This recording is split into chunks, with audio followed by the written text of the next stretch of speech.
Assemblymember Bennett, you are recognized. Thank you very much, Mr. Speaker. We're all speaking a lot here today, and I'm just going to ask everybody who maybe has turned off for a second, if you could just listen to this one question that I have. What if last night's Supreme Court ruling applied, rather than to the people of color in our country, it applied to people that look like me? Stop and think about that for a moment. What would be the reaction in America if people like me could be stopped and asked for my documents for just walking down the street? We are at and very dangerously close to passing a tipping point in America. A tipping point that we may not be able to come back from once we get too far down the road.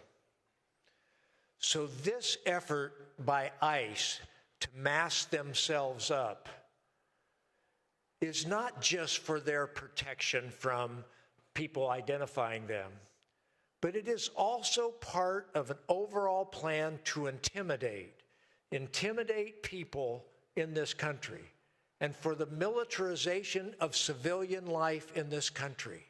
And that is all part of the normal strategy of authoritarian governments that are trying to take over democracies. So this bill that we have in front of us, we have to weigh it on its merits. And it has significant benefits in terms of sending a message, whether and regardless of your legal view of how enforceable it may or may not be. It sends a message that's important to send right now, that we are dangerously close to militarizing civilian life. We're dangerously close to passing tipping points that may deny even our ability to turn us back to more democratic ways. When I saw the qualified immunity in this bill, I and my staff, we have spent dozens of hours trying to analyze that. And the reason being is, it is ICE that is participating in this militarization. And we have many well-intentioned local police officers that are legitimately concerned about this qualified immunity provision here. And I would just offer, in the short period of time, a few days that I've had to look at qualified immunity, I don't believe it is as serious a threat as it looked like at the beginning.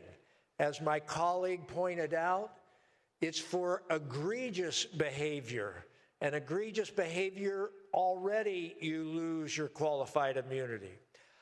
I want us to be sensitive and careful of the well-intentioned local police officers who do not support ICE and their masking efforts, who recognize that when they are engaging in those masking efforts, they're reducing the public's trust in the local police forces at the same time.